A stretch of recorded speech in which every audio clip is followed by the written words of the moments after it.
ప్రకటన గ్రంథం 2:11. సంఘములతో ఆత్మ చెప్పుచున్న మాట చెవిగలవాడు వినుగాక. జయించువాడు రెండవ మరణము వలన ఏ హాని కూడా చెందడు. ప్రైజ్ ద లార్డ్, హల్లెలూయా. ఈ మాట ఒక సంఘానికి ఉత్తరం రాసి పంపించు బాబు. 2 1 నుంచి మనం 10 వరకు 9 వరకు 7 వరకు చదువుకుంటే ఎఫెసీ సంఘానికి ఒక ఉత్తరం రాసి పంపించాడు. ఇది స్ముర్ణ అనే సంఘానికి దేవుడు ఒక ఉత్తరం రాసి పంపించమని చెప్తున్నాడు. ఆ ఉత్తరంలో ఉన్న మాట ఏంటంటే, సంఘములతో ఆత్మ చెప్పుచున్న మాట చెవిగలవాడు వింటాడు.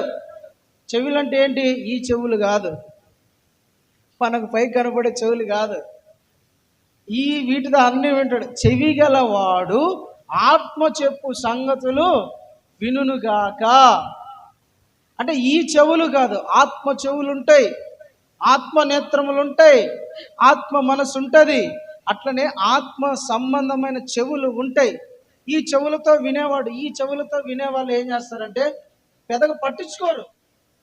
అదే ఆత్మ చెప్పే సంగతులు ఆత్మ చెవులతో వింటే ఒక్కసారిగా నిలబడిపోతాడు, పరిగెత్తాడు, ఒక్కసారి నిలబడతాడు. చూస్తావా, శబ్దానికి కేకకు వినపడుతుంది, అట్లా నిలబడిపోయి ఆలోచించి దేవుని మాటనే అని నిలకడగా ఉండి ఆలోచిస్తా చూసినావా, వింటా చూసినావా, అది ఆత్మ సంబంధమైన చెవులు. Praise the Lord. సాధారణమైన చెవులతో వినేవాళ్ళు ఏంటంటే వెళ్ళిపోతా ఉంటారు, పట్టించుకోరు. అందుకని పౌలు గారు అంటాడు, శరీర సంబంధమైన సంగతులు చెబితేనే మీకు అర్థం కాదా, ఆత్మ సంబంధమైన సంగతులను చెబితే మీరు ఎలాగ అర్థం చేసుకుంటారు? మీరు ఇంకా పసిపిల్లలై ఉండగా మనుషుల మాయోపాయముల చేత గాలికి కొట్టుకొని పోయే అలలలాగా ఉండిపోయారు కదా అంటాడు. అంటే ఆత్మ సంగతులను చెబితేనే మీకు అర్థం కాని స్థితిలో ఉన్నారు. అందుకని దేవుడున్నారా, ఆత్మ సంగతులను ఆత్మ చెవులతో వినాలి. ఈ చెవులు కాదు, ఆత్మ, హృదయం, మనస్సు, ఆత్మ వినాలి. దేవుడి స్తోత్రం. ఆత్మ సంబంధమైన మాటలను ఆత్మ సంబంధమైన వాటితో పోల్చుకుంటూ ధ్యానం చేయాలంట. అయితే పరిశుద్ధాత్మ దేవుడు ఏం చెప్తున్నాడంటే, చెవిగలవాడు ఈ సంగతులు వింటాడు. ఏమిటంటే, జయించు వాడు రెండవ మరణము వలన ఏ హాని కూడా చెందదు. రెండవ మరణం వల్ల ఏ హాని కూడా చెందడు. అంటే ఒక మనిషికి 2 రకాల మరణాలు ఉంటాయి, 2 రకాల చావులు, 2 రకాల మరణాలు. బైబిల్ చెప్తుంది 2 రకాల మరణాలు ఉన్నాయి. మొదటి మరణం కాదు, రెండవ మరణం వలన ఏ హాని కూడా చెందడు. అంటే మానవునికి రెండవ మరణం ఉందా? మనిషికి రెండవ మరణం అనేది ఉందా? What is the second death? రెండవ మరణం అంటే ఏంటి రెండవ మరణం? మొదటి మరణం గురించి కాదు దేవుడు చెప్పారు. రెండవ మరణము వలన ఏ హాని చెందడంట.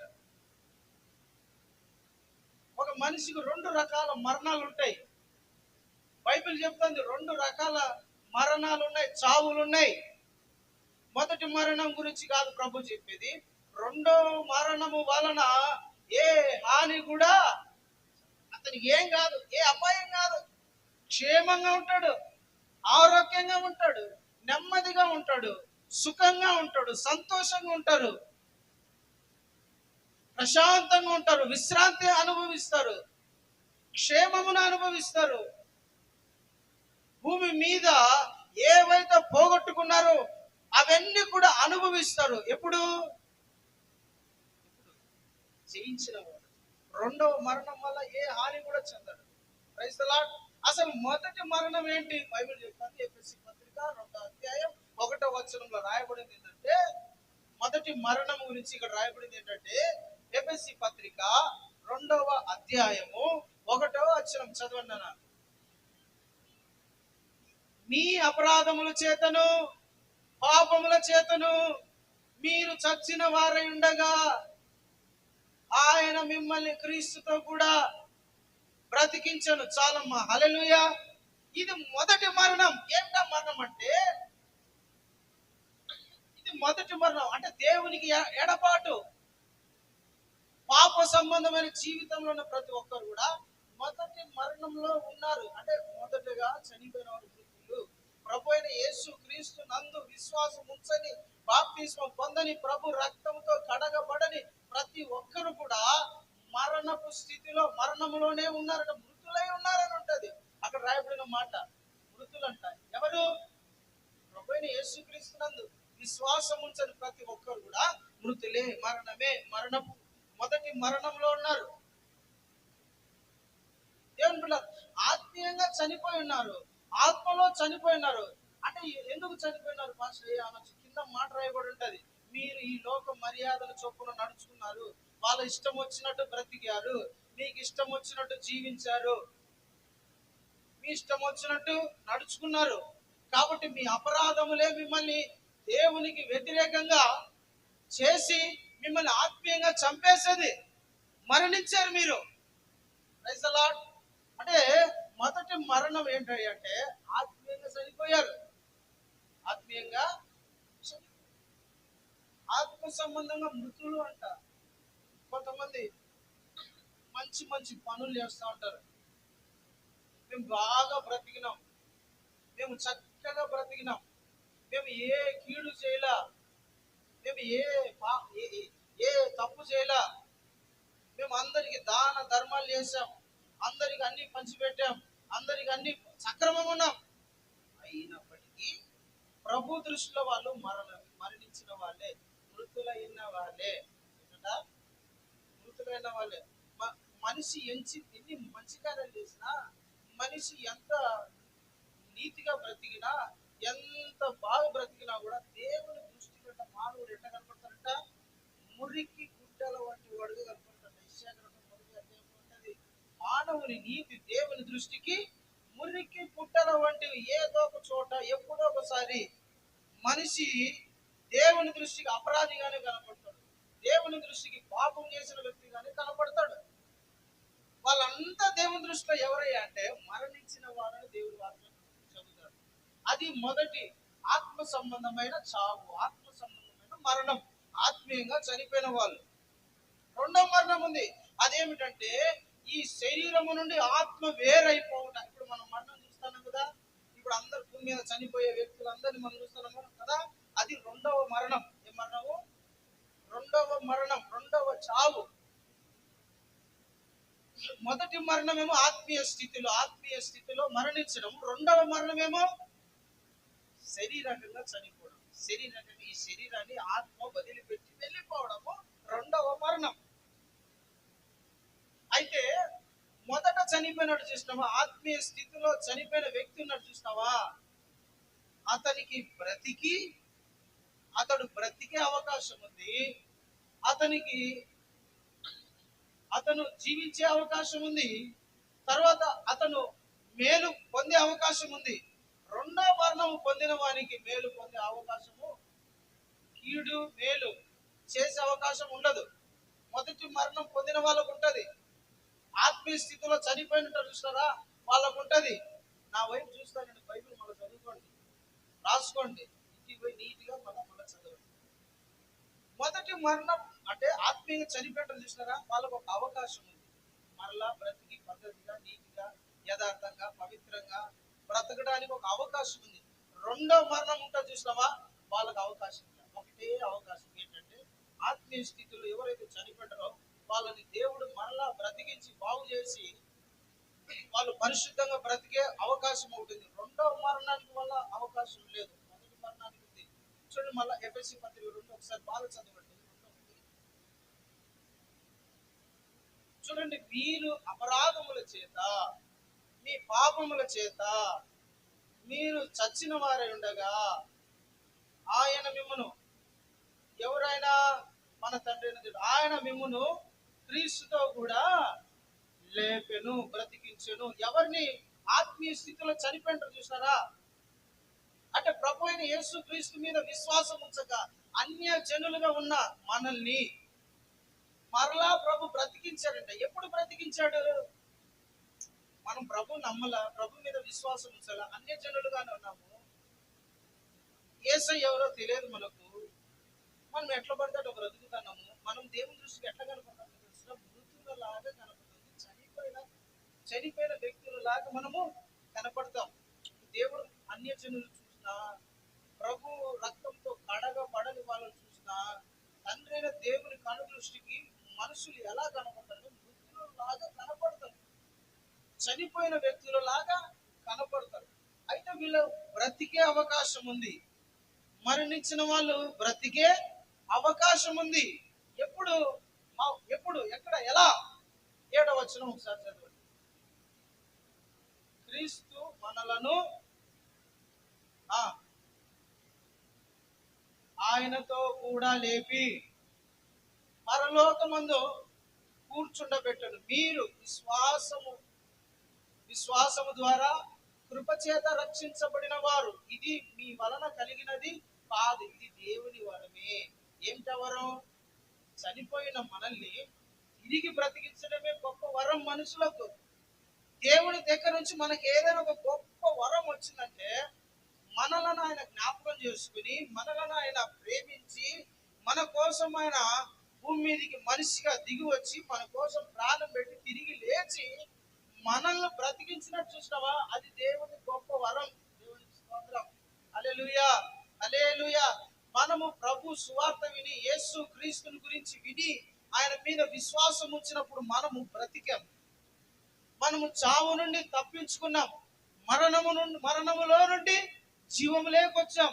ఇప్పుడు మనం బ్రతికించబడ్డాం. అర్థమవుతుంది నేను చెప్పింది? ప్రైజ్ ది లార్డ్, హల్లెలూయా. అన్య జనులుగా ఉన్నప్పుడు మనము చనిపోయిన వాళ్ళము. ప్రభు మీద విశ్వాసం ఉంచినప్పుడు మనము బ్రతికిన వాళ్ళము. అర్థమవుతుందా? అన్య జనులుగా ఉన్నప్పుడు మనము చనిపోయిన వాళ్ళము, మృతులము. దేవుని దృష్టిలో మృతులము. ఎప్పుడైతే మనం ప్రభు మీద విశ్వాసం ఉంచామో, మరణము మన నుండి వేరైపోయి ఆత్మీయంగా బ్రతికామన్నమాట. అదే మనం ఎఫెసీ పత్రిక 2:1 చదివింది. క్రీస్తు నందు మనను మరలా బ్రతికించారంట. దేవునికి స్తోత్రం. హల్లెలూయా, హల్లెలూయా. ప్రియులారా, దేవుని బిడ్డలారా, మొదటి మరణములో నుండి మనము పునరుద్ధానమయ్యాం, లేపబడ్డాం. క్రీస్తుతో కూడా లేపబడ్డాం అనే మాట మీరు చదివారా? కొలస్సీ పత్రిక 3:1 మీరు క్రీస్తుతో కూడా లేపబడిన వారైతే. ఎప్పుడు లేపబడ్డాము? లేపబడిన వారైతే. అది భవిష్యత్తులో సంభవించే, ఫ్యూచర్ లో జరిగినది కాదు, ఆల్రెడీ జరిగిన దాని గురించి అపోస్తలుడైన పౌలు గారు చెప్తున్నారు. మీరు క్రీస్తుతో కూడా లేపబడిన వారైతే. ఎక్కడి నుంచి లేపబడ్డాము? ఎప్పుడు లేపబడ్డాము? ఎక్కడి నుంచి లేపబడ్డాము? చనిపోయిన స్థితిలో నుండి. చనిపోయిన వ్యక్తి మృతతుల్యంగా ఉంటాడు కదా, శరీరం కదలదు. అట్లాగే ఆత్మ సంబంధంగా చనిపోయిన వ్యక్తి దేవుని స్వరం విని, సువార్త విని, ప్రభు అయిన యేసుక్రీస్తు మరణమును గురించి విని, పునరుత్థానమును గురించి విని, ఆయన దైవత్వాన్ని గురించి విని, దేవుని శబ్దము విన్నప్పుడు ఏం జరిగిందంట?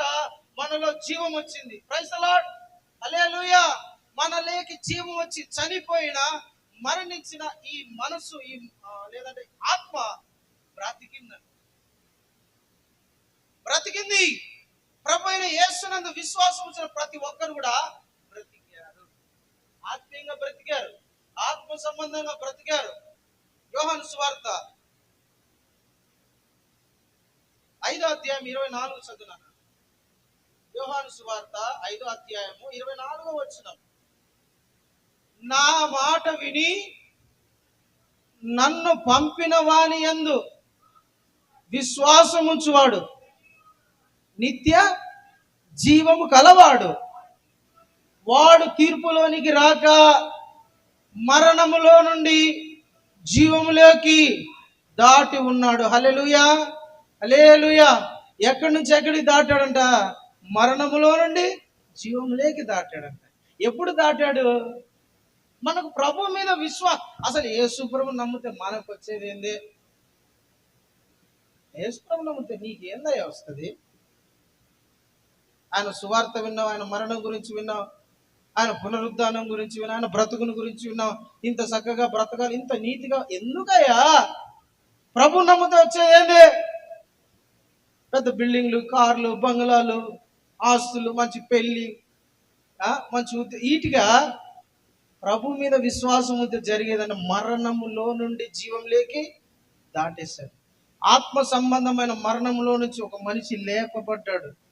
చనిపోయిన వ్యక్తి ఇప్పుడు ఎవరైనా మనం ఆదరణ కోటిగా చనిపోయిన వ్యక్తి దగ్గరికి వెళ్ళి మనం ప్రార్థనకు పిలిచారు. ప్రార్థన పోయినా చనిపోయిన ప్రార్థన చేస్తాం, ఈ కుటుంబానికి ఆదరణ నెమ్మది ప్రార్థన చేసేటప్పుడు ఆ వ్యక్తి దిగ్గుని లేసుకొచ్చుంటే జీవం వస్తే, అట్లా ప్రభు మాట విన్నప్పుడు, మనం సువార్త విన్నప్పుడు జరిగేదంటే ఆత్మలో బ్రతుకుతాం. ఇప్పుడు ఆత్మలో బ్రతుకుతాం, ఆత్మలో జీవిస్తాం. ఎందుకు ప్రభు మీద విశ్వాసం ఉంచాలి తెలుసునా? ఎందుకు ప్రభు మీద నమ్మకం ఉంచాలి తెలుసు? ఎందుకు సిలువ కార్యాన్ని నమ్మాలి తెలుసునా? ఎందుకు పునరుద్ధానపు శక్తి తెలిసినా? ఒక మనిషి ఆత్మీయ స్థితిలో, చనిపోయిన స్థితిలో నుంచి బ్రతకటమే, ఆత్మీయంగా జీవించడమే, ఆత్మలో లేపబడ్డమే. యేసు ప్రభు మీద విశ్వాసం ఉంచడం, మొదటి మరణమును గెలిచిన వాళ్ళం మనం. హల్లెలూయా. మన ప్రభు ఎలాగైతే మరణాన్ని గెలిచాడో, మరణాన్ని గెలిచి లేచినాడో, మనల్ని కూడా ఆత్మీయంగా లేపాడనమాట మనల్ని. హల్లెలూయా, ప్రైజ్ ద లార్డ్. ఇప్పుడు మనం చీకటి సంబంధం కాదు. చీకటిలో ఉన్నప్పుడు ఎట్లా పడితే అట్లా బ్రతికే వాళ్ళం, ఎట్లా పడితే అట్లా జీవించే వాళ్ళం, ఎట్లా పడితే అట్లా తినేవాళ్ళం, ఎట్లా పడితే అట్లా మాట్లాడేవాళ్ళం, ఎట్లా పడితే అట్లా ప్రవర్తించే వాళ్ళం, ఎట్లా పడితే అట్లా ఉండేవాళ్ళం కదా. యేసు ప్రభు తెలియక ముందుకు ఎట్లా పడితే అట్లా ఉంటున్నాం. ఇష్టం వచ్చిన బూతులు మాట్లాడతాం, ఇష్టం వచ్చిన నడుస్తాం, ఇష్టం వచ్చిన ప్రవర్తిస్తాం. మనసుకు ఏమనిపిస్తుంది చేసేవాళ్ళం. మా ఇష్టమయ్యా, నా ఇష్టమయ్యా, నాకెవడా చెప్పేది అనేటట్టు మనం బ్రతికే వాళ్ళం. అదే మీరు ఒకసారి ఎఫెసీ పత్రిక 2:3 చదవండి. ఒకసారి 2వ అధ్యాయం 2వ వచనం చదవండి. మమ్మ చదువు నాన్న. వాటినంటే వేటిని చదవండి. వాయుమండలి, ఈ లోక సంబంధమైన వాళ్ళు, గాలి సంబంధమైన వాళ్ళమై, గాలికి అంటే గాలి ఎట్టుంటుంది? వాయుమండలం అంటే గాలి, వాయుమండల సంబంధమైన అధిపతి అనగా అవిధేయులైన వారిని ఇప్పుడు ప్రేరేపించు శక్తి అధిపతిని అనుసరించి లోక మర్యాద చొప్పున బాగా చదువు. వాటితో కలిసి మనమందరం కూడా శరీరము యొక్కయు మనసు యొక్కయు కోరికలను నెరవేర్చుకొనుచు మునుపు దైవోగ్రతకు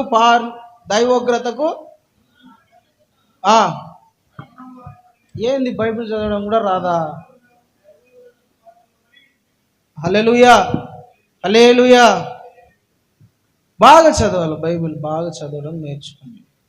బైబిల్ బాగా చక్కగా దైవోగ్రతకు, ఉగ్రతకు పాలు పంపులు పొందాం. ఉగ్రతకు అయితే దేవుని బిడ్డలారా, దేవుడు మన మీద కనికరించి కృప చూపి మనల్ని బ్రతికించాడు. ప్రభువులో జీవించక ముందు, ప్రభువులోకి రాకముందుకు శరీరము ఎట్లా చేయమంటే అట్లా చేసేవాళ్ళం, మనసు ఎట్లా చేయమంటే అట్లా చేసేవాళ్ళం. శరీర ఇచ్చను బట్టి మనసు ఇచ్చ, కోరిక అంటే ఇచ్చ, కోరిక కన్నా పెద్ద పదము ఇచ్చ అనేది. ఇచ్చను బట్టి, శరీర ఇచ్చను బట్టి మనం ఎట్లా పడితే అట్లా నడుచుకునే వాళ్ళమంట. అది ఏమి చెబితే అట్లా బ్రతికే వాళ్ళమంట. అబద్ధం ఆడమంటే ఆడేవారు, మోసం చేయమంటే చేసేవాళ్ళు, ఎవరినైనా ద్వేషించమంటే ద్వేషించేవాళ్ళు, అసహించుకోమంటే అసహించుకునే వాళ్ళు, కొట్టమంటే కొట్టేవాళ్ళు. మనసు ఏం చెబితే అట్లా మనసు ఆడుతుంది, మనసు చెప్తుంది, శరీరం ఆడుతుంది. అట్లా దేవుని ఉగ్రతకు ఏమైపోయామంట? పాత్రలు అయిపోయాం. దేవుని స్వరము విని, సువార్త విని, ప్రభు గురించి రక్షణ వార్త విని మనం ఏం చేసామంటే ప్రభు వైపు తిరిగి మరణములో నుండి మనము లేపబడ్డాం. హల్లెలూయా, హల్లెలూయా. మొదటి మరణము నుండి మనము లేపబడ్డాం. పునరుద్ధానము చెందిన వాళ్ళము మనం ఇప్పుడు. అయితే రెండవ మరణము, ఇది చాలా డేంజర్. మొదటి మరణము డేంజరే, కానీ అవకాశం ఉంది. తప్పించుకొని బ్రతికి మరలా సరి చేసుకొని బాగుగా ఉండి బాగా ప్రవర్తించి మేలు పొందే అవకాశం ఉంది. రెండవ మరణము చాలా చాలా చాలా ప్రమాదకరమైంది, చాలా మేలుకరమైంది కూడా. కొందరికి మేలుకరమైంది, కొందరికి హానికరమైంది, కొందరికి ఆశీర్వాదకరమైంది, కొందరికి శాపము. ఇది మనం తెలుసుకోవాలి. హల్లెలూయా, హల్లెలూయా. దేవుని బిడ్డలారా, ప్రియులారా, దేవుని బిడ్డలారా, రెండో మరణం అంటే శరీర సంబంధమైన మరణం. ఈ మరణం నుండి మనము తప్పించుకోవాలంటే అందరికీ ఉంటుంది మరణం. అందరికీ 86వ కీర్తన 23వ కీర్తనలో ఉంటుంది, మరణము చూడక బ్రతుకు నరుడు ఎవడు, పాతాల వశము కాకోకుండా బ్రతుకు నరుడు ఎవడు అని ఉంటుంది. అంటే ప్రియులారా, దేవుని బిడ్డలారా, మొదటి మరణం నుంచి తప్పించుకోగలరు, రెండవ మరణం చూసినావు దీని నుంచి తప్పించుకోవాలంట. అంటే ఏమి చేయాలా? ఇప్పుడు ప్రభు మనల్ని లేపాడు కాబట్టి, ప్రభు మనల్ని బ్రతికించాడు కాబట్టి, ప్రభు చెప్పినట్టు బ్రతకాలి. బ్రతికించింది ఆయన, జీవింపజేసింది ఆయన, లేపింది ఆయన. మనల్ని సకల దరిద్రము నుండి, నీచమైన కార్యాల నుండి, అన్య జనులలో నుండి, ప్రతి విగ్రహ సంబంధమైన వాటిలో నుండి దేవుడు మనల్ని బ్రతికించి సజీవులుగా చేసి నిలబెట్టాడు. ఇప్పుడు మనం ఏం చేయాలంటే ప్రభు చెప్పినట్టుగా జీవించాలి. ఒకానొక రోజు గాలి కొట్టినా, వర్షం వచ్చినా, తుఫాన్ వచ్చినా పడిపోకుండా ఉండాలంటే ప్రభు మాటలు విని వాటి ప్రకారంగా జీవించిన వాడు మాత్రమే మరణము వలన ఏ హాని కూడా చెందడు. ప్రభు లేపాడు, బ్రతికించాడు, బాగు చేశాడు. ఇప్పుడు మనము నా ఇష్టం వచ్చినట్టు అనేది కాదు, ప్రభుకి ఇష్టం వచ్చినట్టుగా బ్రతకాలి. మనము తినినను, తాగినను, బ్రతికినను, ఏం చేసినాను ప్రభు వాళ్ళము, ప్రభుకి ఇష్టం వచ్చినట్టుగా బ్రతకాలంట. హల్లెలూయా. ఇప్పుడు నా ఇష్టం కాదు, నా కోరిక కాదు, నా ఆశ కాదు, నా మాటలు కాదు, నా క్రియలు కాదు, దేవుని వాక్యం రావాలి అడ్డు. నీలో కోపం పెరుగుతుందా? దేవుని వాక్యం అడ్డు రావాలి. నీలో ద్వేషం పెరుగుతుందా? దేవుని వాక్యం అడ్డు రావాలి. నీలో ఓర్పు తగ్గిపోతుందా? దేవుని వాక్యం అడ్డొచ్చి నిలబడాలి. నిన్ను ప్రతి దాన్ని దేవుని వాక్యము కంట్రోల్ చేస్తూ ఉండాలి. హల్లెలూయా. కాదు నేను పాత మనిషి లాగానే ఎట్లా పడితే శరీరము మనసు ఏమి చెబితే అట్లా బ్రతుకుతానంటే మటుకు దేవుడు ఒప్పుకోడు. యేసయ్య చెప్పిన మాట ఏంటంటే, నేను చెప్పినట్టుగా మీరు బ్రతకాలి, ఎందుకంటే బ్రతికించింది నేను. ప్రభు వాక్యంకు తగినట్టుగా మనం బ్రతికితే రెండవ మరణం మనకి ఏ హాని చేయదు. 108వ కీర్తనలో అనుకుంటా, యెహోవా భక్తుల మరణం ఆయన దృష్టికి ఎన్నో మాట చదువు ఆ మాట. ఇది మీ మనసులో వేసి పెట్టుకోవాలి, అట్లా ముద్ర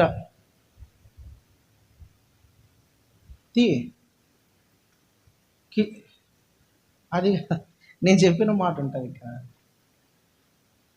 103వ కీర్తనలోన యెహోవా భక్తుల మరణము ఆయన దృష్టికి మిక్కిలి విలువగలది అని ఉంటుంది.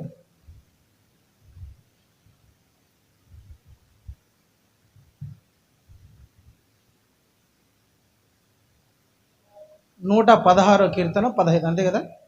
116వ కీర్తన 15వ చరణం. ఇది మీరు బాగా గుర్తుపెట్టుకోవాలి. మీ మనసులో సువర్ణ అక్షరాలతో, బంగారు అక్షరాలతో రాసి పెట్టుకోవాలి. చదువు నాన్న, చదువు శ్రీనాథయ్య. యెహోవా భక్తుల మరణము, దేవుని భక్తుల మరణము ఆయన దృష్టికి విలువగలది. హల్లెలూయా. ఎవరికి విలువగలదంట? ఎవరు భక్తుల మరణము? ఎవరు భక్తుల మరణం? ఎవరి భక్తుల మరణము? ఆయన యెహోవా భక్తుల మరణం అంట ఆయన దృష్టికి విలువైనది, మన దృష్టికి నీచమైంది. దరిద్రుడు చచ్చిపోతే బర కుక్కని, వీధి కుక్క చచ్చిపోతే తాడు కట్టి కాలుకి ఈడ్చుకొని పోయి ఎక్కడో పడేస్తారు చూస్తారా? అట్లా లాజరు అనే దరిద్రుని కూడా చనిపోయినప్పుడు ఈడ్చుకొని పోయి చెత్త కుప్పలో పడేసి ఉంటారు, లేదంటే అనాథ శవాన్ని పడేస్తారు చూసినావా? అట్లా పడేసి ఉంటారు. ఇడు లోకంలో దరిద్రుడు అని అంటారు చనిపోయినప్పుడు. కానీ అది దేవుని దృష్టికి విలువైంది. హల్లెలూయా.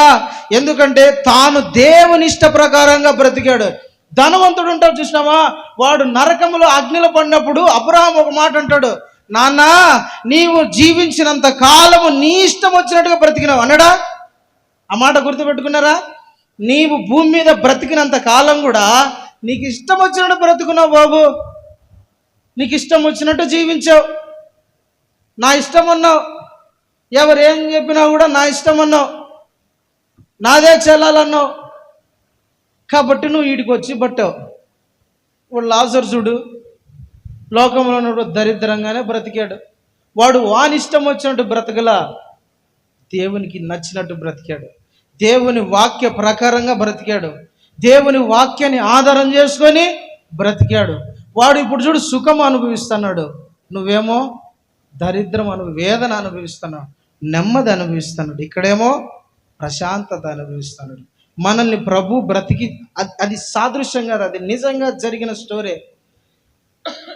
ప్రభు మనల్ని మొదటి మరణము నుండి లేపినప్పుడు మనం ఈ జీవితాన్ని కాపాడుకుంటూ రావాలి, జాగ్రత్త పరుచుకుంటూ రావాలి, ప్రభుకి ఇష్టంగా బ్రతకాలి, ప్రభు వాక్యాన్ని ఆధారం చేసుకొని బ్రతకాలి, యేసయ్య వాక్యం చెప్పినట్టుగా జీవించాలి. లేదు నా ఇష్టం అన్నట్టు బ్రతుకుతే రెండవ మరణం నీకు హాని చేస్తుంది. ఒకసారి రెండవ మరణం పొందిన తర్వాత ఇంకొక అవకాశం ఉంటుందంటే ఉండదు, ఇంకొక ఛాన్స్ ఉండదు. మొదటి మరణానికి, ఆత్మీయంగా సచ్చినోనికి, ఆత్మీయంగా చనిపోయిన వ్యక్తికి ఒక అవకాశం ఉంది. ప్రభు పాదాలు పెట్టుకొని, ప్రభు క్షమించయ్య, పొరపాటైంది, ఏదో తెలియక చేస్తే, తప్పు చేశా, ఇంకెప్పుడు చేయను ప్రభు, పాదాలు పట్టుకుంటే వాడిని బ్రతికిస్తాడు ప్రభు. అవకాశం ఇస్తా, ఈ రోజున బ్రతుక్కోపో, ఇంకెప్పుడు పాపం చేయకోకుండా శ్రద్ధగా, నీటిగా, పవిత్రంగా, యథార్థంగా, నీతిగా నేను చెప్పినట్టు బ్రతుకుపో అని అవకాశం ఇస్తాడు. రెండవ మరణం, ఎవడైతే ఈ శరీరములో నుంచి ఆత్మ వేరైపోతుందో ఇంకా వానికి అవకాశం ఉండదు. అది మేలుక కీడుక, ఆశీర్వాదానిక శాపానికి, యుగ యుగములు సంతోషమా, యుగ యుగములు దుఃఖమా, రెండు డిసైడ్ అయిపోయింది ఎక్కడంటే రెండవ మరణం దగ్గరే. హల్లెలూయా, హల్లెలూయా. ప్రియులారా, ఈ రెండవ మరణం, మొదటి ప్రభు మనల్ని లేపినప్పుడు నుండి మనము మరణము పొందేంత వరకు జాగ్రత్తగా బ్రతకాలి, పవిత్రంగా బ్రతకాలి, నీతిగా బ్రతకాలి, ప్రేమతో బ్రతకాలి, ఒకరినొకరు క్షమించుకుంటూ బ్రతకాలి, ఒకరినొకరిని ఆదరించుకుంటూ బ్రతకాలి, ఒకరినొకరిని దగ్గర చేర్చుకొని బ్రతకాలి, ఒకరి కొరకు ప్రభు చెప్పినట్టుగా దేవుని ప్రేమిస్తూ నిన్ను వలె నీ పొరుగు వారిని ప్రేమిస్తూ బ్రతకాలి, దేవుని ఆజ్ఞ ప్రకారంగా రోషంగా బ్రతకాలి ప్రభు కోసం. దేవుని ఆజ్ఞలు, దేవుని చిత్తము నాలో నెరవేరాలన్నట్టు బ్రతకాలి. దేవునికి స్తోత్రం. అప్పుడు తప్పిస్తాడు. ఈ మాట ఎందుకు ఈ పత్రిక ఈ సంఘంతో రాశాడు అనేది మనకు పాయింట్. ఈ మాట రెండవ మరణము వలన ఏ హాని నువ్వు చెందవని స్ముర్నాలో ఉన్న సంఘానికి దేవుడు ప్రభు రాసి పంపించాడు కదా. ఎందుకు ఈ మాట రాపించాడు? ఒక మాట ప్రభు రాశాడంటే అంతకుముందు ఏదో జరుగుతుందని అర్థం. రెండవ మరణం వలన ఏ హాని చెందవు. స్ముర్ణ సంఘానికి దేవుడు పత్రిక రాసి పంపించాడు. స్ముర్ణ అంటే అర్థం ఏంటంటే బోళము, ఏంటి బోళము, లేదంటే చేదైనది అని అర్థం.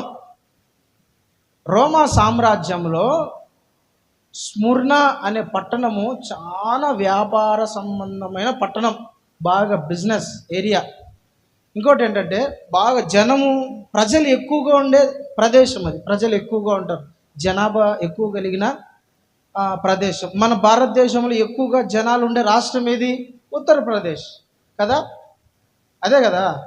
ఏంది అందరు చదువుకున్న ఇట్లా చూస్తారు, నా తిక్కు తెలియదా మీకు? చదువులేని వాళ్ళంటే ఓకే బాబు, వాళ్ళ జనరల్ నాలెడ్జ్. చదువుకోట వదిలేసిన వాళ్ళు ఎప్పుడో అయిపోయింది ఫస్ట్. ఇప్పుడు మాకు ఏడ గుర్తుంటాయి. మీరు ప్రార్థన చేయాలి, ప్రభా ఈ రాష్ట్రాన్ని కాపాడు, ఆ రాష్ట్రాన్ని కాపాడు. భారతదేశంలో ఎక్కువ ఏ రాష్ట్రంలో ప్రజలు ఎక్కువ ఉన్నారంటే యూపీ, ఉత్తరప్రదేశ్ అనే రాష్ట్రంలో ఉన్నారు. ఎక్కువ ఎంపీలు అక్కడే, ఎక్కువ ఎమ్మెల్యేలు అక్కడే. ఆ యూపీ అనే ఉత్తరప్రదేశ్ అనే రాష్ట్రంలో ఎవరు గెలిస్తే భారతదేశంలో వాళ్ళ అధికారంలో ఉంటారు అనేది ఒక ఇది కూడా ఉంది. దేవునికి స్తోత్రం, ప్రైజ్ ది లార్డ్, హల్లెలూయా, దేవునికి మహిమ కలుగును గాక. అట్లా ఎక్కువ జనాభా ఉన్న పట్టణము స్ముర్ణ అనే పట్టణం. చాలా ధన సంబంధమైన పట్టణం. ఈ వ్యాపారాలు జరుగుతాయంటే బాగా డబ్బు ఉంటుంది, అన్ని రకాలుగా ఉంటాయి. ప్రైజ్ లార్డ్, హల్లెలూయా. అలాంటి అక్కడ ఒక సంఘాన్ని స్థాపించాడు పౌలు గారు. మొదటి మిషనరీ ప్రయాణం చేశాడు. మొదటి మిషనరీ ప్రయాణం అంటే పౌలు గారు ఎప్పుడైతే రక్షించబడ్డాడో, మారు మనసు పొందాడో, యేసు ప్రభు తెలుసుకొని బాప్తిసం తీసుకున్నాడో, అప్పటి నుంచి దేవుడు చెప్పాడు, బాబు నేను నిన్ను అన్యజనులకు ఒక సాధనంగా వాడుకుంటా, నా నామానికి ఘనత తెచ్చుకునేటట్టుగా నేను నిన్ను ఉపయోగించుకుంటా, నేను చెప్పు చోటికల్లా నువ్వు వెళ్ళన్నాడు. సరే ప్రభువా అని దేవుని మాటకు లోబడి ఎక్కడికక్కడ ఏ ఊర్లో పడితే, ఏ గ్రామంలో పడితే ఆ గ్రామంలో సువార్త చేసుకుంటా వెళ్తున్నాడు. అది మిషనరీ ప్రయాణం అన్నమాట. యెరూషలేములో దమస్కు అనే ప్రాంతంలో స్టార్ట్ అయ్యి అట్లా ఆసియా మైనర్ అంతా తిరుగుతూ ఉన్నాడు. మొత్తం ఆసియా మైనర్ అంతా తిరిగాడు. చాలా దగ్గర పౌలు గారు 12 క్యాలిక్యులేట్ వేస్తే 3 మిషనరీ ప్రయాణం 12,000 కిలోమీటర్లు కాదు, దాన్ని ఏమంటారు, మైళ్ళు తిరిగాడు. 12,000 మైళ్ళు, 12 × 1.5 ఇంకేసుకోండి ఎంత ఉంటుందో. దగ్గర 12,000 అడుగు, 12,000 మైళ్ళు తిరిగాడంట సువార్త చేయడానికి. అతను ఆ కాలంలో బైక్ లేదు, కారు లేదు, సైకిల్ లేవు, ఫ్లైట్లు లేవు, సరైన వసతులు లేవు. అయినా అద్భుతమైన సువార్తలు. అలా మిషనరీ ప్రయాణం చేస్తూ ఉన్నప్పుడే స్ముర్ణ అనే ప్రాంతంలోకి వచ్చి పౌలు గారు అక్కడ సువార్త చేసి కొంతమంది ప్రభు వైపు తిప్పాడు. కొంతమంది రక్షించబడ్డారు, కొంతమంది ప్రభుని తెలుసుకున్నారు, బాప్తీసం తీసుకున్నారు. ఒక కుటుంబంలో సంఘాన్ని స్టార్ట్ చేశారు. ఒక ఇంట్లో సంఘాన్ని స్టార్ట్ చేసి అక్కడ ప్రార్థన నడిపిస్తూ ఉండేవాళ్ళు. వాళ్ళు కొంతమందిగా చాలా ప్రజలు ప్రభుని నమ్ముకోవడం స్టార్ట్ చేసినారు.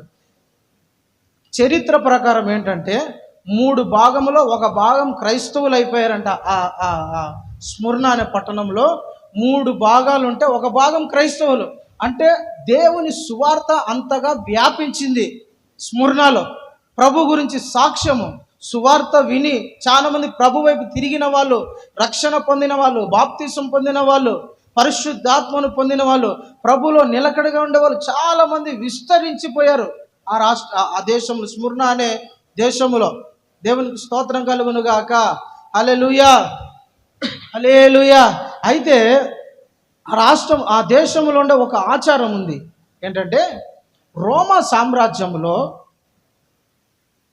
చక్రవర్తి ఉన్నాడు. అతని పేరు ఏం పేరు అంటే టైబీరియస్. ఏం పేరు? తిబేరియా అనే బైబిల్లో మనం చదువుతాం కదా, తిబేరియా అని. చదివారా మీరు? తిబేరియా ప్రాంతమున ఆయన నడుచుపోతూ ఉండేను. తిబేరియా, టైబీరియస్ అని ఇంకొక రాజు పేరు హేడ్రియన్ అనే రాజు. ఇద్దరు చక్రవర్తులు. అక్కడ చాలామంది రాజులకు గుళ్ళు కట్టించే ఆచారం ఒకటి ఉంది. అక్కడ రాజులకు గుళ్ళు కట్టించి రాజులను ఆరాధించాలి, రాజులను పూజించాలి, రాజులను చేయాలి అన్న ఇది ఉందన్నమాట. ప్రైజ్ ద లార్డ్, హల్లెలూయా, దేవునికి స్తోత్రం. అయితే అక్కడ దేవుని బిడ్డలారా ఒక చట్టం వచ్చింది. ఏమిటా చట్టం అంటే, మీరు ఏ దేవుణ్ణి ఆరాధించుకోకూడదు, చక్రవర్తినే మీరు ఆరాధించాలి, చక్రవర్తినే మీరు పూజించాలి. టైబీరియస్ లేదంటే అక్కడున్న ఆ రాజులనే మీరు ఆరాధించాలని ఒక చట్టం, ఒక శాసనం వచ్చింది. దేవుని బిడ్డలారా అక్కడ ఒక చట్టము, ఒక శాసనము మొదలైంది. ఇప్పుడు మన దేశంలో కూడా ఒక చట్టం ఒక ఇది జరుగుతుంది. ఏంటంటే ఎవరైనా రాబోయే రోజుల్లో వస్తుందేమో, మేబీ నాకు ఉండొచ్చు. ఇప్పుడైతే లైట్గా మెల్లమెల్లగా స్ప్రెడ్ అవుతుంది, మా దేవుని పేరు చెప్పుకోకుండా ఉంటే మిమ్మల్ని కొడతాం, మిమ్మల్ని చంపుతాం అనే ఒక చట్టం వచ్చింది. మొన్న మా ఇంటికి ఒక పాస్టర్ గారు వచ్చారు. ఆయన యూపీ, ఆయన ఉత్తరప్రదేశ్, ఆయన యూపీ పాస్టర్. ఉత్తరప్రదేశ్లో పాస్టర్, వాళ్ళ నాన్న అక్కడ సేవ చేస్తున్నాడు, ఆయన ఇక్కడ సేవ చేస్తున్నాడు. ఆయన వచ్చాడు, ఇంటికి వచ్చి ఆయన చెప్పాడు, పాస్టర్ గారు యూపీలో పరిచర్య ఎంత బాగుందా, పరిచర్య ఎలా ఉంది? అమ్మో పాస్టర్ గారు, ఈజ్ టూ డేంజర్ పాస్టర్ గారు, బహుత్ ముష్కిల్, బాగా రిస్క్గా ఉంటుంది అక్కడ, చర్చిలు ఏమి ఉండవు. చర్చిలు ఎవరైనా ఉన్నా కూడా యూపీ ప్రభుత్వం, అక్కడ ఉండే ప్రభుత్వంలో ఉండే ఆ నాయకుడు ఏం చేస్తాడు, మందిరాలు కూల్చేస్తాడు.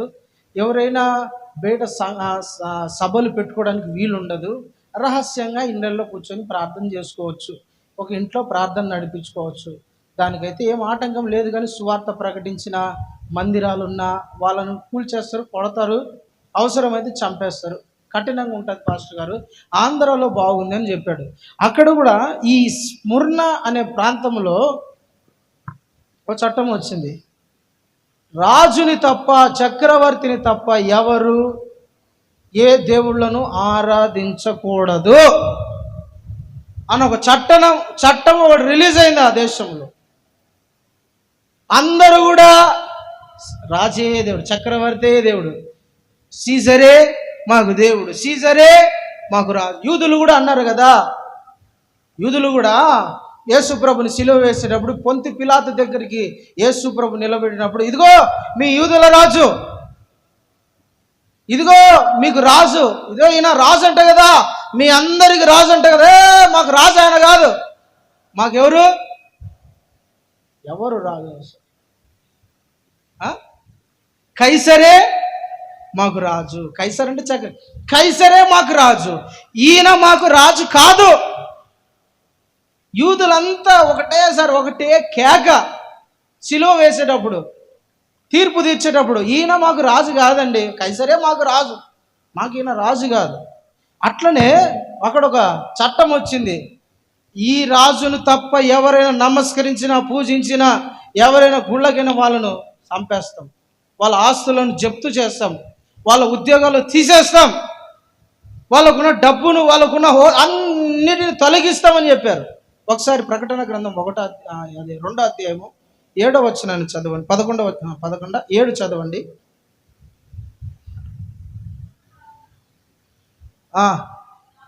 7 కాదు 8 చదువు నాన్న. స్ముర్ణలో ఉన్న సంఘపు దూతకు ఇలాగ వ్రాయుము, మొదటి వాడను కడపటి వాడనై ఉండి మృతుడై మరణ బ్రతికిన వాడును చెప్పు సంగతులు ఏమిటంటే, నీ శ్రమను దరిద్రతను నేను ఎరుగుదును, అయినను నీవు ధనవంతుడు. చాలు, దేవునికి స్తోత్రం కలుగును గాక. హల్లెలూయా. యేసు ప్రభు ఆ సంఘానికి ఉత్తరం రాయి, నేను చెప్పినట్టు రాయి. ఏం రాయాలి ప్రభా? ఏం రాయాలి? నేను కడపటి వాడను, నేను మొదటి వాడను కడపటి వాడను, జీవించువాడను, మృతుడనై మరలా బ్రతికిన వాడు చెప్పు సంగతులు ఏమిటంటే, నీ శ్రమను నేను ఎరుగుదును, నీ దరిద్రతను నేను ఎరుగుదును. నువ్వు భయపడద్దు, నీ శ్రమ, నీ దరిద్రత నాకు తెలుసు, అయినా కూడా నువ్వు ధనవంతుడివే. బాగా డబ్బులు ఉండేవాళ్ళండి ఆ కాలంలో క్రైస్తవులు. చాలా స్ముర్ణ సంఘ బిడ్డలంతా బాగా ధనవంతులు, డబ్బు ఉండేవాళ్ళు, ఆస్తిపరులు. మన భాషలో చెప్పాలంటే కోటీశ్వరులు. స్ముర్ణ సంఘములో ఉన్న సంఘ బిడ్డలంతా, సంఘమంతా బాగా ధనవంతులు. అయితే ఒక చట్టం వచ్చింది. ఏమిటా చట్టం? రాజుని తప్ప, చక్రవర్తిని తప్ప, సీజర్ని తప్ప, వీళ్ళని తప్ప, నీరోని తప్ప ఎవరైనా ఏ దేవుణ్ణైనా ఆరాధించినట్లు, ప్రార్థన చేసినట్లు, పూజించినట్లు తెలిసిందా, వాళ్ళ ఇంటిని స్వాధీనం చేసుకుంటాం, వాళ్ళ ఆస్తులను స్వాధీనం చేసుకుంటాం, వాళ్ళ పొలములను స్వాధీనం చేసుకుంటాం, వాళ్ళని ఉద్యోగంలో నుండి తీసేస్తాం, వాళ్ళకున్న రాయితీలన్నీ తీసేస్తాం. చాలా మంది ఈ స్ముర్ణ సంఘస్థులంతా రోమా సామ్రాజ్యం అన్యజనులలో నుండి రక్షించబడిన వాళ్ళు. మనలాగానే వాళ్ళు కూడా అన్యజనులలో నుండి రక్షించబడిన వాళ్ళే. చట్టం వచ్చేసింది చట్టం.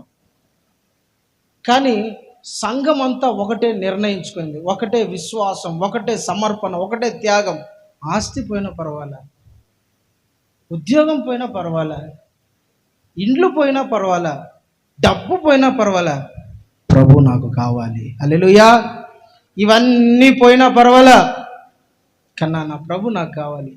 నన్ను మృతులలో నుండి లేపి, నా పాపమును కడిగి, నన్ను పవిత్రురాలిగా చేసి, నన్ను నీతిమంతునిగా ఈ లోకంలో నిలబెట్టి వీళ్ళు ఒక ప్రత్యేకమైన బిడ్డలని నాకు సాక్ష్యం ఇచ్చి బ్రతికిస్తున్న నా ప్రభువే నాకు కావాలి. కానీ ఈ ఆస్తి, ఈ ఉద్యోగము, ఈ డబ్బు, ఈ వ్యాపారము, ఇల్లు అవసరం లేదు, నా ప్రభువే నాకు కావాలి. చాలా మంది అంటే దేవుని బిడ్డలారా, ప్రభువుని నమ్మినందుకే ఆస్తులను పోగొట్టుకున్నారు, ప్రభువుని నమ్మినందుకే ఉద్యోగాలు పోగొట్టుకున్నారు, ప్రభువుని నమ్మినందుకే ఇల్లులను పోగొట్టుకున్నారు, ప్రభువుని నమ్ముకున్నందుకే అధికారం పోగొట్టుకున్నారు, ప్రభువుని నమ్మినందుకే వాళ్ళకున్నవన్నీ నష్టపోయారు.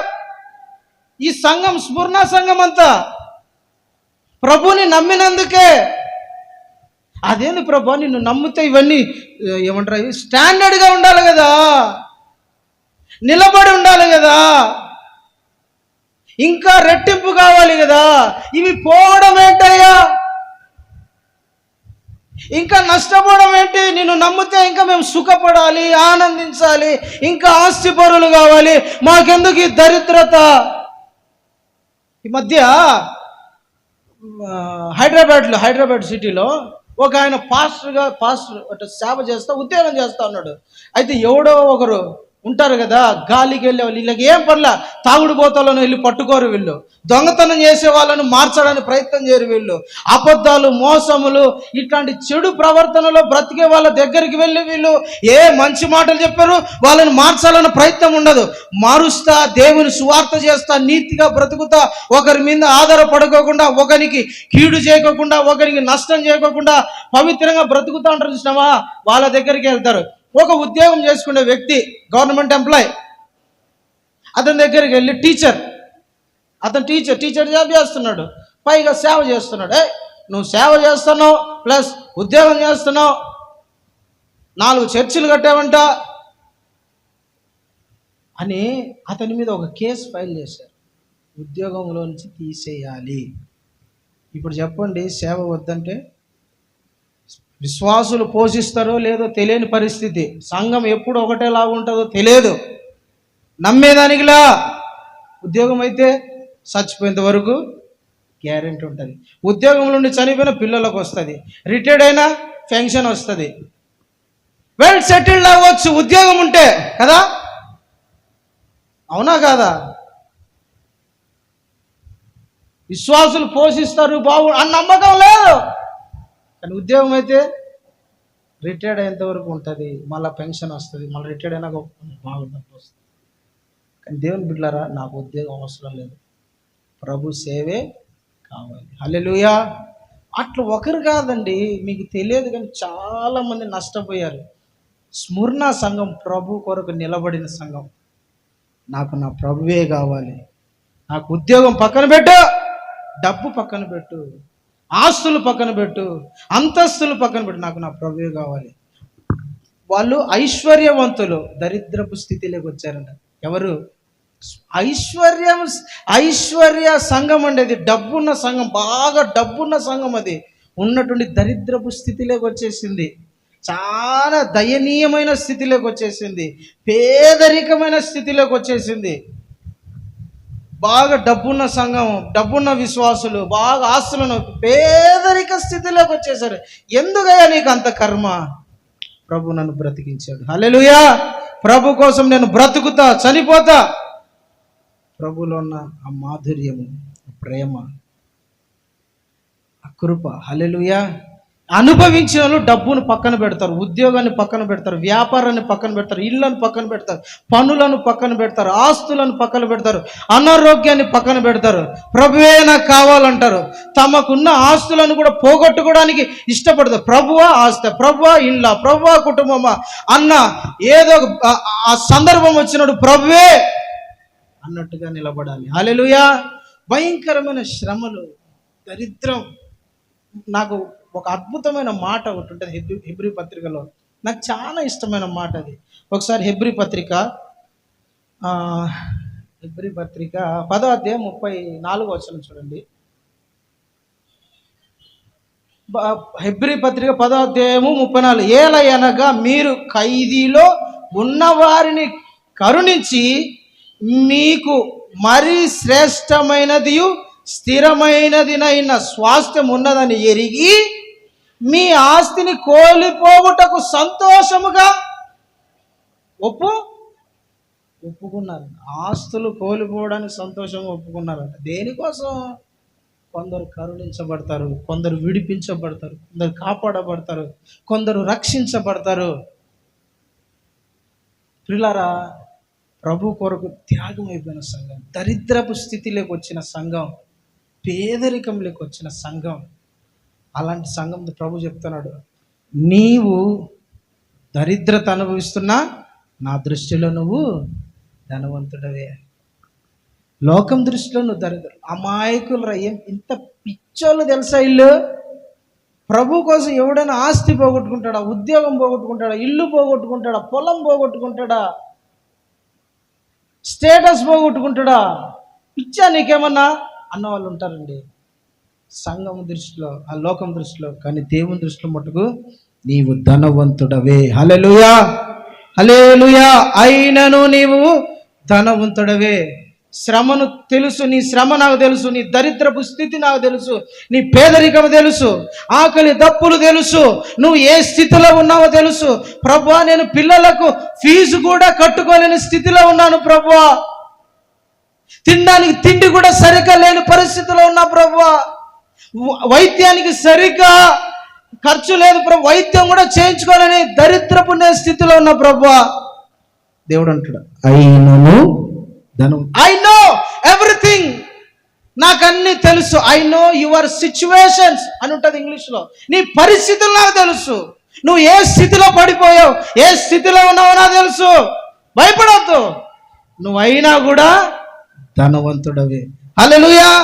లోకము నేను దరిద్రుడు అంటదేమో కానీ నా దృష్టిలో ధనవంతుడవే. దేవునికి స్తోత్రం. ప్రభు కొరకు ఎవరు ఏది నష్టపరుచుకున్నా అది దేవుని దృష్టిలో ధనవంతులే. దేవుని కొరకు ఖర్చు పెట్టిన ప్రతి ఒక్కరు కూడా ధనవంతులే. హల్లెలూయా, దేవునికి స్తోత్రం. దేవుని కొరకు దేవునికి ఇవ్వకుండా బిగపట్టుకుంటారు చూసినావా, వాళ్ళు పైన పేదవాళ్ళు ఏమి లేకుండా ఉంటారు. ఉంది కదా బైబిల్లో, పైన సమకూర్చుకోండి, ఇక్కడ చిమ్మెట కొడతాయి, తుప్పు పడుతుంది, దొంగలు దొంగిల్లుతారు, పరలోకములు మీ ధనమును సమకూర్చుకోండి, అక్కడ అది క్షేమముగా ఉంటుందండి. దేవునికి స్తోత్రం కలుగునగా. దరిద్రం అనుభవించిందండి, దరిద్రం. ఒక సేవకుని గురించి నేను ఈ మధ్య విన్నా. ఒంగోలులో అతను పరిచర్య చేస్తాడు, సేవ చేస్తాడు. రైల్వేలో గార్డ్ ఉద్యోగం తెలుసా? గార్డ్ ఉద్యోగం రైల్వేలో 2 లక్షల జీతం అతనికి. రైల్వేలో 2 లక్షలు. ప్రభు పిలిచాడు అంతే, పలానా చోటికి వెళ్ళి నువ్వు సేవ చేయాల. 2 లక్షల జీతం.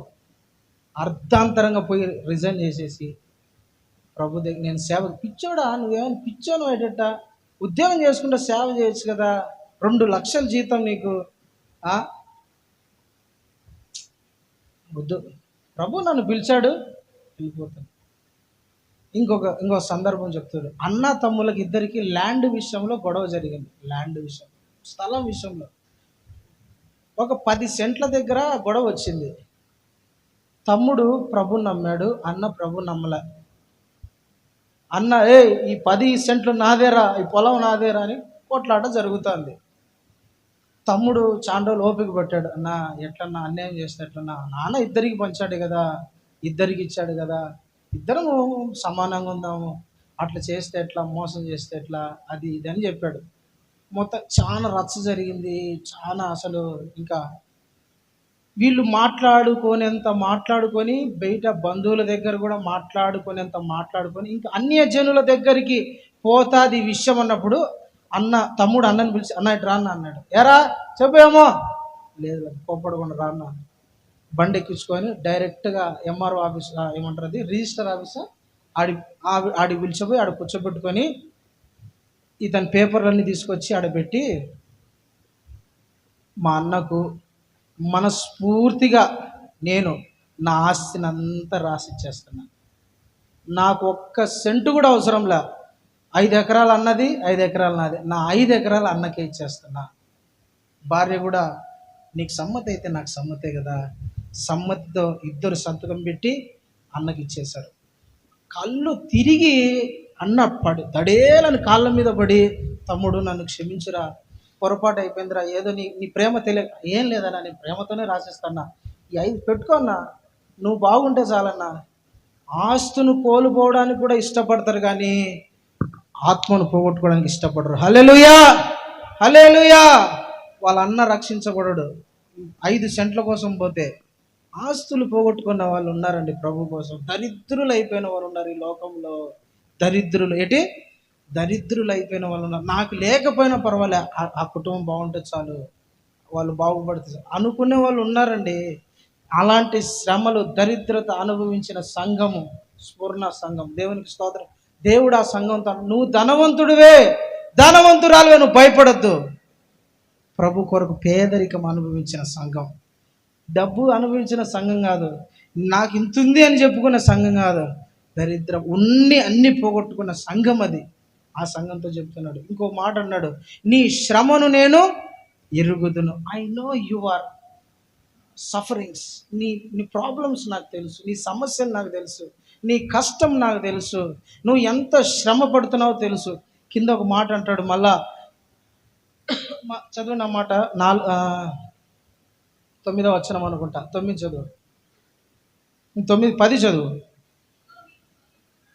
ఇదిగో మీరు శోధింపబడినట్లు అపవాది మిమ్మల్ని కొందరిని చెరలో వేయింపబోచున్నాడు. 10 దినములు నీకు శ్రమ కలుగుతుంది, మరణము వరకు నమ్మకంగా. ఎప్పుడు వరకు ఉండాలంట? ఎప్పుడు వరకు? ఇప్పుడు ఈ మాట జాగ్రత్తగా వినండి, ముగించేసుకుందాం. 10 దినములు నీకు శ్రమ కలుగుతుంది, మిమ్మల్ని కొందరిని చెరలో వేయించబోతున్నాడు. సాతానుగాడంట, అపవాది మిమ్మల్ని చెరలో వేయించబోతున్నాడు. మీ విశ్వాసం కదలాలని, మీరు ప్రార్థనలోంచి వేరైపోవాలని, మీరు ఏమంటారు, సంఘం నుంచి దూరం కావాలని, ప్రభులోంచి దూరం కావాలని మిమ్మల్ని సాతానుగాడు ఏం చేస్తారంటే చెరలో, అంటే బంధకాలలోకి నెట్టి వేస్తున్నాడు. 10 దినాలు నీకు శ్రమ. 10 దినాలు అంటే కరెక్ట్ 1, 2, 3, 10 అనే రోజులు కాదు అది. అంటే ఉదాహరణగా చెప్పాడు. అంటే ఎన్ని రోజులు ఉంటావు? 10 రోజులు ఉండిపోవచ్చు కదా అంటాం కదా మనము, అంతే కదా.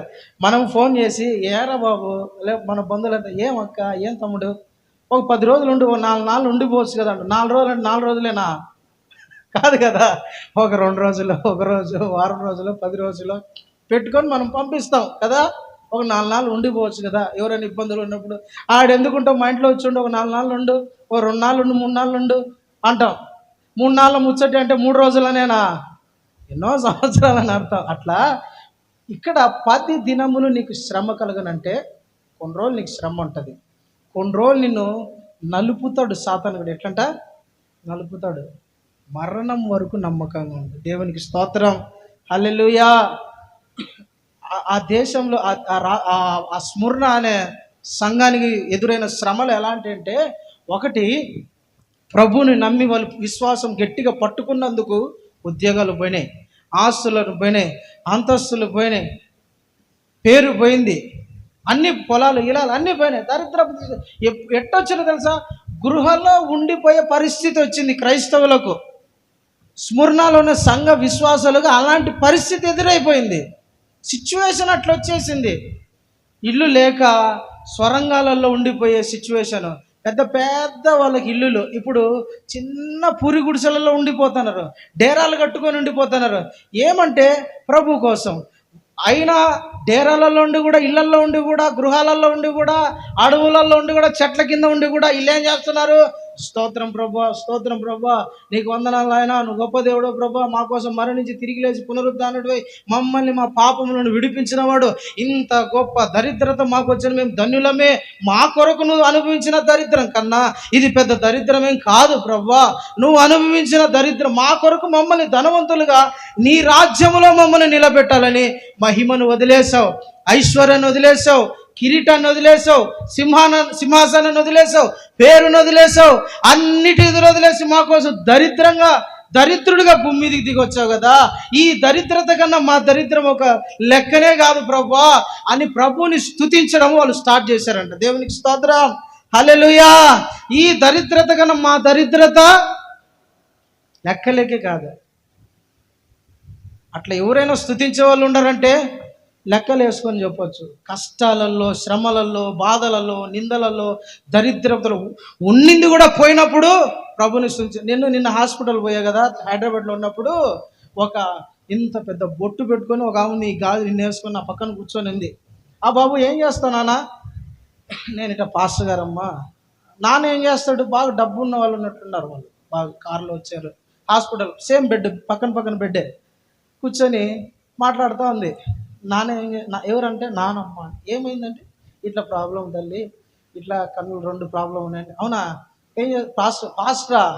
దేవుని సేవ చేసేవాడు ఏంది దేవుడు ఇదే చేసి దేవుడు అన్యాయం చేయడంలా అది ఇదని ఇంకా క్లాస్ పీకడం స్టార్ట్ చేసింది. నేను ఆగమ్మా, దేవుని దగ్గర మేము అనుభవించిన చాలా ఉన్నాయి, ఇదేం పెద్ద లెక్క కాదు. మేము పనికి మాలిన జీవితం జీవించినాం, మమ్మల్ని పరిశుద్ధతలోకి ప్రభు నడిపించాడు, నీతిలోకి ప్రభు నడిపించాడు, అద్భుతమైన బ్రతుకులోకి నా ప్రభు నడిపించి సైలెంట్ అయిపోయినాం, ఏం మాట్లాడలే. ఒక ఆయన ఫోన్ చేశాడు, ఫోన్ చేసి నువ్వు ప్రభు సేవ చేస్తావు, నీకే ఎందుకు ఇన్ని కష్టాలు వస్తున్నాయి, నీకే ఎందుకు ఇట్లా జరుగుతాయి? నాకే జరగాలి, నేనే కోరుకుంటున్నా. ప్రభు అనుభవించిన దానికన్నా నేను అనుభవించద్దు? ప్రభు అనుభవించిన దాంట్లో నేను ఒక రుచి చూస్తే కదా ఆ ప్రేమని ఇంకా నాకు తెలిసేది. హల్లెలూయా. అన్నీ తెచ్చిపెట్టేటప్పుడు ప్రేమ అన్నారు, ఏం లేకుండా పక్కన పెట్టేటప్పుడు కూర్చొని ఉంటారు చూసాం, అది ప్రేమ. అన్నీ ఉన్నప్పుడు నువ్వే నా బంగారం, నువ్వే నా బుజ్జికొండ, నువ్వే నా తలకాయ, నా మెడకాయ అన్నీ చెప్పడం కాదు. ఏమి లేని దరిద్రపు తిండి కూడా దిక్కు లేని పరిస్థితుల్లో ఉంటావు చూసినావా? అయ్యో 3 రోజులైన తిండి తినక పనికి మాలోడా, సంపాదించే తల్లిదు దరిద్రుడా, ఎందుకు బతికినావు, ఎందుకు పెళ్లి చేసుకున్నావు? అది కాదు. అలాంటి నీళ్ళే ఉండవు కదా నాకు, అది ప్రేమ. హల్లెలూయా. అర్థమైందా? అన్ని ఇచ్చినప్పుడు ప్రేమ అని అన్ని చెప్తాం, అందరూ చెప్తారు, కానీ లేనప్పుడే కదా, దరిద్రపు స్థితిలోనే కదా ప్రేమ అంటే ఏదో బయటపడేది. కష్టాలలో, ఇబ్బందులలో, బాధలలో మన దగ్గర నుంచి అన్ని పోయినప్పుడు మనం ఎంత ప్రేమిస్తున్నాం మనకు తెలియాలా, అవతల వ్యక్తికి తెలియాలా, మనకు ఇది నీడ్, అవసరం, కానీ ఇవ్వలేని పరిస్థితి అయినా సరే ప్రేమించాలి. అటువంటి చూసినాం, అది ప్రేమ. అన్నీ ఉన్నప్పుడు ప్రభా నువ్వు గొప్పవని నాయన, నీకు స్తోత్రం నాయన, హల్లెలూయా నాయన, వందనాలు నాయన అని చెప్పి ఆరోగ్యం వచ్చినా, అనారోగ్యం వచ్చినా, దగ్గు వచ్చినా, తుమ్ము వచ్చినా, ఏదైనా పోయినా అప్పుడు నువ్వు ఎప్పుడు ఇంతే. లేక లేక కుమారునిచ్చి ఇచ్చిన నీవే, ఏం పాట అది? బలి కోరతావు అనే పాట ఉంది కదా. లేక లేక ఒక కుమారుని ఇచ్చావు, వాడిని కూడా నువ్వు బలి తీసుకున్నావు, ఇది న్యాయమైన ప్రభు అని ఉంటుంది. దేవుని బిడ్డలారా, సహనము, ప్రేమ ఇప్పుడు తెలుస్తుంది, అప్పుడు తెలుస్తుంది. సంఘము దరిద్రపు స్థితిలో ఉందండి, కానీ ప్రభువే కావాలి. అలాంటి దరిద్రపు స్థితిలో కూడా ప్రభువుని ఆరాధించడం, మహిమపరచడం, ఆయనను స్తుతించడము, ఆయనను గురించి సువార్త చెప్పడం మానలేదు. సంఘం నిలబడింది అట్లే దేవుని కొరకు, శ్రమలలో కూడా ప్రజ్వలించే సంఘంలాగా. వదులుతాడా రాజు? వదల్లా. చెరసాలలో వేయించడానికి సాతాను కొందరిని మిమ్మల్ని 10 దినములు శ్రమలేకి కొందరిని చెరసాలలోకి తీసుకుపోతాడంట.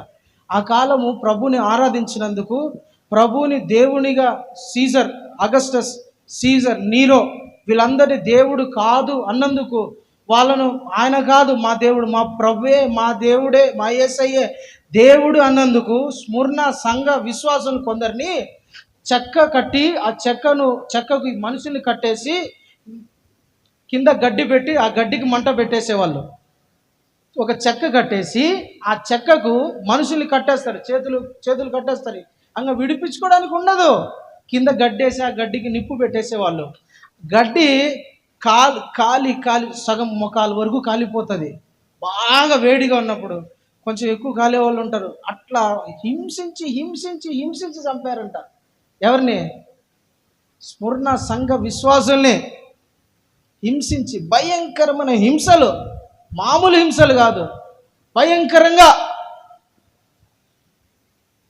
మన వైపు అంత జరగడం లేదు కానీ అసలు ప్రపంచంలో క్రైస్తవులను హింసించే దేశము భారతదేశం అంట. మొట్టమొదటి ప్లేస్ ఉండేది. క్రైస్తవులు హింసించబడుతున్న దేశాలలో మొదటి దేశము పాకిస్తాన్ కాదు, సౌదీ అరేబియా, ఖతార్ కాదు, యమన్, ఇవన్నీ కాదు. భారతదేశం మొట్టమొదటి స్థానంలో ఉంది, ఫస్ట్ ప్లేస్. మన సైడ్ మన ఆంధ్ర, తెలంగాణ, కేరళ, తమిళనాడు, కర్ణాటక తక్కువ. ఒరిస్సా, మహారాష్ట్ర, మధ్యప్రదేశ్ ఇలాంటి చోట్ల భయంకరంగా ఉంటాయండి హింసలు. పొట్టి చంపేస్తారు తెలుసా, పొట్టి చంపేస్తారు. భార్య ముందనే భర్తను తల నరికి చంపేసిన సందర్భాలు ఉన్నాయి. పొడిచి ఎందుకు? ప్రభు నమ్మినందుకు. నువ్వు వదిలేస్తావా లేదా చంపేయమంటావా? ఉన్నారట్టే, నాకు నా ప్రభువే కావాలి. విశ్వాసంతో నిలబడిన ఎంతోమంది ఉన్నారు. దేవునికి స్తోత్రం. హల్లెలూయా, హల్లెలూయా. భయంకరంగా చంపబడుతుంది, హింసించబడుతుంది. ఈ రాజులు ఎవరిని పడితే వాళ్ళని చంపేస్తున్నాడు. ప్రభుని వదిలేయండి, సీజరే రాజుననండి, అగస్టస్ని రాజుననండి, వీళ్ళందరినీ దేవుడని ఒప్పుకోండి, మిమ్మల్ని వదిలేస్తాం. లేదు లేదు, మా ప్రభువే మాకు దేవుడు. కొంతమంది వీళ్ళలో బలహీన పడే వాళ్ళు ఉంటారు కదా, ఏంటి ప్రభా, మేము నిన్ను నమ్ముకుంటే ఇన్ని శ్రమల, ఇన్ని ఇబ్బందుల, ఇన్ని కష్టాల, మరణమా ప్రభా, ఏంటి ప్రభా, మాకేం అర్థం కావడం లేదు ప్రభా, భయం వేస్తుంది ప్రభా. నిన్ను నమ్ముకుంటే ఆరోగ్యం ఇస్తుంది అనుకున్నాం, నిన్ను నమ్ముకుంటే ఆస్తులు ఉంటాయి అనుకున్నాం, నిన్ను నమ్ముకుంటే పరపతి ఉంటుంది అనుకున్నాం, నిన్ను నమ్ముకుంటే పేరు వస్తుంది అనుకున్నాం, నిన్ను నమ్ముకుంటే ఏదో సంపాదించాల్సి అనుకున్నాం, నిన్ను నమ్ముకుంటే హై పొజిషన్లో ఉంటాం అనుకుంటాం, నిన్ను నమ్ముకుంటే మరణం వస్తుంది ఏంది ప్రభా, కొడుతున్నారయ్యా, చంపుతున్నారయ్యా, హింసిస్తున్నారయ్యా, బాధ పెడుతున్నారు ప్రభా, మా పిల్లల్ని నిర్దాక్షిణంగా ఏదేదో చేస్తున్నారు ప్రభా అని బాధపడే వాళ్ళకి దేవుడి ఉత్తరం రాసి పంపించాడు. హల్లెలూయా. బాధపడే వాళ్ళకి ఉత్తరం రాసి పంపించాడు. భయపడద్దు, మొదటి వాడను కడపటి వాడను జీవించువాడను, అలాంటి వాడను, మృతుడనై చావు లేని నేను చనిపోయి మరలా బ్రతికి, మీకు చెప్తున్న మాటలు, మరణమును చంపిన వానిని, మరణ ములుపు విరిచిన వానిని, చావునే గెలిచిన వాడిని చెబుతున్న మాటలు ఏమిటంటే భయపడద్దు. హల్లెలూయా. రెండవ మరణము నీకు ఏ హాని కూడా చేయదు. నీ మీదికి వస్తున్న మరణం నీకు ఏ హాని చేయదు. నువ్వు పొందే మరణం నీకు ఏ హాని చేయదు. భయపడద్దు. జీవ కిరీటం నీ కొరకు సిద్ధపరిచిపెట్ట. ఏంటి? జీవ కిరీటం. హల్లెలూయా. జీవ కిరీటం, ప్రభు జీవ కిరీటము పెట్టాడంట. ఇప్పుడు మరణించిన వాళ్ళందరూ, మామూలుగా డెత్ అయిన వాళ్ళందరూ ఒక క్యూలో ఉంటారు, హతసాక్షులైనంత వాళ్ళందరూ ఒక క్యూలో ఉంటారు.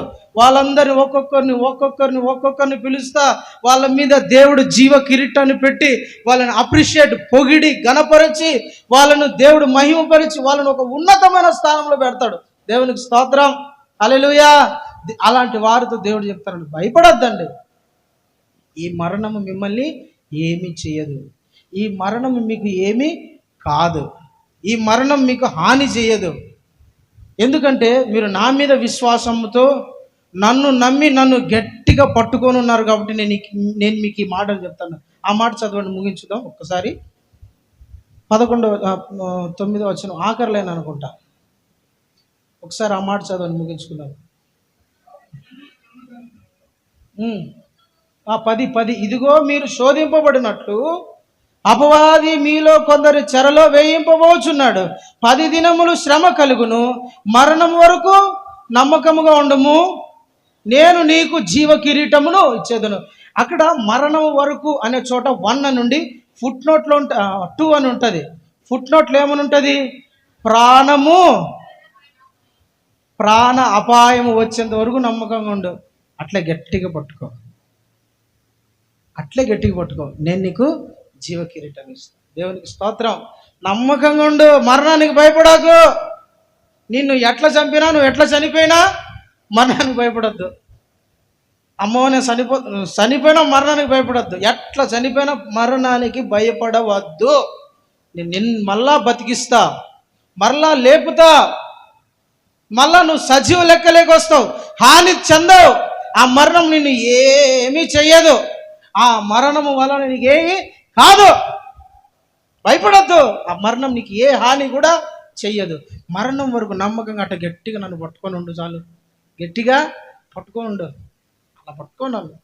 మరణం ఏం కాదు, నిన్నేం చేయలేదు, నీకు ఏ హాని కూడా చెయ్యనీయదు. నువ్వు అట్లా మరణించిన, అట్లా నీ ప్రాణం అట్లా విడిచిన వెంటనే పట్టని దేవుడు ఏం చేశాడు? 2 దేవదూతలు రెడీగా పెట్టింటాడు. నా బిడ్డ ఇప్పుడు చనిపోతాను అని. దేవదూతలు ప్రభా సోదరం కళ్ళు మూసింటామా? ఇద్దరు దేవదూతలు పట్టుకొని వెళ్ళిపోతారు పరదేశకు. రా ఇంకా రాయా, యాడికయ్యా ప్రభు నీ కోసం పరదేశ్ పెద్ద గొప్ప పెద్ద బంగ్లా ప్యాలెస్ రెడీ చేశారు, అడిగిపోదాం రా, ఇంకా ఇక్కడంతా ఎందుకు రా వెళ్ళిపోదాం అంటారు. పరదేశకు తీసుకుని వెళ్ళిపోతాడు. దేవునికి స్తోత్రం కలుగును గాక. హల్లెలూయా. అదే ప్రభు మీద విశ్వాసం వదిలేసి చనిపోయినారు అనుకోండి, ఇద్దరు దేవదూతలు ఉంటారు. అయితే వాళ్ళు దేవుని దగ్గర నుంచి వచ్చిన వాళ్ళు కాదు, అగాధ కూపంలోంచి లేచి వచ్చి వాళ్ళు పట్టుకొని పోతారు. రా ఇంక రా, మన దేశానికి పోదాం కదా, రాను బ్రతికిందని పాతాళానికి తీసుకొని వెళ్తారు. దేవుని బిడ్డలారా, మరణానికి భయపడొద్దని దేవుడు ఈ మాట చెప్తున్నారు. భయపడొద్దు. మనకు సంఘము ఇక్కడ మీ అందరితో ప్రభు చెప్తున్నాడు, మరణానికి భయపడొద్దు. దేనికి భయపడొద్దు. నిన్ను ఏమి చేయలేదు, ఏది కూడా నిన్ను తాకలేదు, ఏ పరిస్థితి కూడా నిన్ను కోకోకుండా బలంగా ఉండు. ఏ మరణం, ఎలాంటి మరణమైనా సరే నిన్ను ఏ హాని చెయ్యనీయదు. హల్లెలూయా. ప్రభు నిన్ను దాచిపెట్టుకున్నాడు. ప్రభు నిన్ను తన కౌగిటిలో పెట్టుకున్నాడు. ప్రభు తన ప్రాణమును అడ్డేసి నిన్ను కొన్నాడు. ప్రభు రక్తముతో నిన్ను ప్రొటెక్ట్ చేశాడు, కడిగాడు. భయపడద్దు దేనికి కూడా. నువ్వు పొందుతున్న శ్రమ, దరిద్రత, నువ్వు అనుభవిస్తున్న పేదరికం, భయపడద్దు. అన్నిటికీ విడుదల ఒక రోజు ఉంది. కిరీటం ఒక రోజు ఉంది, మహిమ ఒక రోజు ఉంది, విజయం ఒక రోజు ఉంది. దేవుడు తీసుకొచ్చి నీ తల మీద కిరీటం పెట్టి నిన్ను ఘనపరిచే రోజు ఒకటి ఉంది. Praise the Lord. హల్లెలూయా. నాకు ఇది పోయిందే, బాధపడద్దు. నాకు ఇది లేదే, బాధపడద్దు. కృంగిపోవద్దు, అధైర్యపడద్దు. నిలకడగా ఉంటే గట్టిగా పట్టుకో, ప్రభుని అట్ట పట్టుకో. నువ్వు ఉంటే చాలు ప్రభు, నీ ఉంటే నా అని పాట పాడుకో. భక్తులు మంచి మంచి పాటలు పాడరుగా.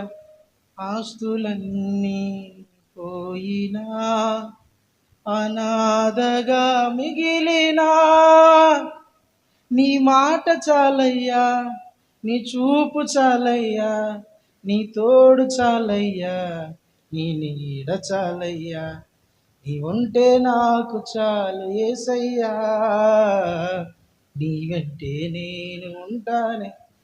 అట్లా మీరు కూడా అట్లా గట్టి పట్టుకోండి, భయపడద్దండి. మరణం మనల్ని ఏమి కూడా చెయ్యలేదు. Praise the lord. ప్రభు కొరకు మీరు నిలబడాలి, సాక్షిగా నిలబడాలి. రెండో మరణము వచ్చేంత వరకు నమ్మకంగా ఉండాలి. ప్రభు మీద ఆధారపడి బ్రతకాలి. దేవుడు మిమ్మల్ని నడిపించడానికి శక్తివంతుడైన ఆయనకు మీరు అప్పగించుకోండి.